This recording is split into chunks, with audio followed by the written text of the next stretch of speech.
Good for Cody, everybody. The tall twin is Smiley Whiplash. Cody got it, that's fine.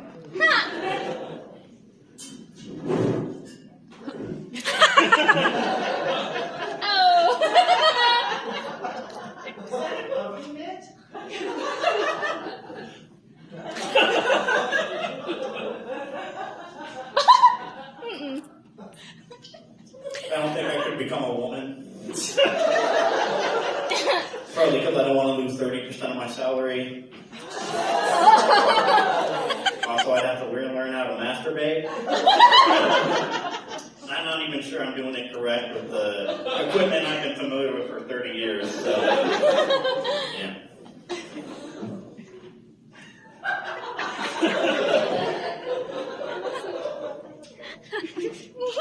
For a guy who doesn't believe in the friend zone, I'm sure gets stuck in it a lot. Well, we all kind of agree the friend zone is like a bullshit term. Like, if you think the only reason to be friends with somebody is to, like, potentially sleep with them, you don't understand friendship. I think we need to, like, make friendship, the friend zone, like a positive thing, you know? Like the danger zone Kenny Loggins was, like, singing about. We need to, like, hire him to, like, write a new song, you know? Take the bike path to the friend zone. Because friends ride bikes, I guess, together. I don't know. I usually just ignore my friends until they offer me food, alcohol, or drugs. So, yeah. I rarely purchase drugs. I've done a fair amount of drugs. I'm not like an octagon. I realize the phrase is square, but octagon is the shape of a stop sign. So I'm trying to change it. Hashtag octagon life. Yeah. I guess I just know the right people. I'm like the kid in the anti-drug PSA that just hangs out with people that give them drugs. A.k.a. other comedians.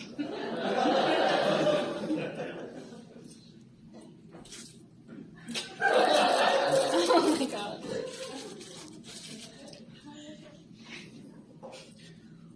My 13-year-old nephew's here. Robbie, don't do drugs. If you do, share them with me.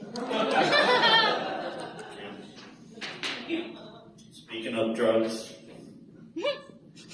they also like do that when like they're walking through the automatic door at a grocery store. You know, kind of like you're using the force to open the door. I do that all the time. It's a really chewy apple. No, I just would love to be Darth Vader, you know. Aside from the massive disfigurement and the two kids. Especially my little bitch like Luke Skywalker. He probably also owes a lot of back like child support. And I bet Emperor Palpatine is a shitty boss. Much like my dad when I worked at the family hot dog stand. Well, he wasn't that bad. I don't know. He's not here. I can make fun of him. But yeah, I feel like being North Van. I like that force choke. I just use that thing all the time. Like bad service at a restaurant. You'll fail me for the last time. Force choke. Somebody cuts me off in traffic, probably from the Beirut. You should have used your blinker. Force choke. My nephew won't listen to me. You soon learn the consequences of disobeying me. Force choke.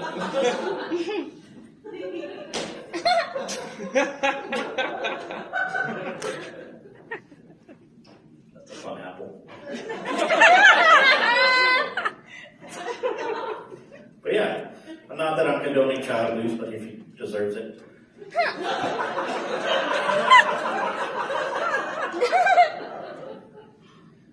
Speaking of my nephew, the other day, by which I mean like 4 years ago when I wrote this joke, I went to the park with my nephew and my mom, and we decided to take a break from me losing a horse to an 8-year-old so my nephew can have a snack of like a Hostess cupcake and strawberry milk. I'm not in charge of his diet. As an uncle, all I have to do is like remember his birthday, watch him occasionally, and not drop him on his head when he was a baby. I've succeeded in 2 out of the 3, so. Yeah. So he sits down, but as he's like sitting down to his Hostess cupcake and he decides to say grace, which which I'm all for freedom of religion in parks. Not schools, but parks. Parks are fine. But I kind of had a question, like, where he learned that. He didn't learn it from me. Like, I gave up religion after God never answered my prayers to get laid or rich. Which is why I'm doing comedy. This is also not working. It might just be me, I guess. I feel like he probably learned it from my mom. She's the only really religious person in my family. She's nice. She's nice. She has a hobby. Everybody else pretended to be religious till they got to the age where they could no longer go to church. Or my dad's case, till the ink dried on the divorce papers. So I questioned that. And I guess I pissed him off a little bit, or I don't know, whatever. So as he goes to drink his strawberry milk, he accidentally pours some on me.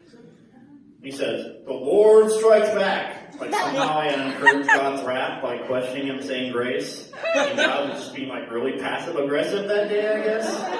Or ran out of asteroids, I don't know. Also sounds like a shitty sequel to Star Wars, where instead of finding out that Darth Vader is his father, Luke finds Space Jesus. There is one thing, I think I have a little bit of time. There's one thing I don't get about Star Wars. Like at the end of A New Hope, Obi-Wan was like fighting Darth Vader. He says to him, "If you strike me down, I'll come back more powerful than you could possibly imagine." He comes back to the fucking Force Ghost. Like, ghosts don't really do anything. Like, maybe throw things across the room or like moan. And Force Ghosts appear to do even less than regular ghosts. Like Obi-Wan doesn't even try to hide Darth Vader, haunt the halls of the Death Star and hide Darth Vader's lightsaber or whatever. All he does is show up and give Luke vague hints about stuff. Like at the end of A New Hope, he tells him to turn off his targeting computer. You know, the thing designed to target things. And use the Force to destroy the Death Star. I'm almost done. Which I guess it works, but I won't count on it. And then he showed up later when Luke's freezing to death on Hoth. Told him to go find Yoda. Just tell them to go to Dagobah. He doesn't even give him an address or tell him what Yoda looks like. That'd be like me just telling you guys to just go find my dad in Montana. He's out there somewhere. Go find him. Doesn't even fucking throw Luke a blanket or anything. So the moral of that story is Obi-Wan is fucking useless. And I'm Tim Miller. Thank you very much.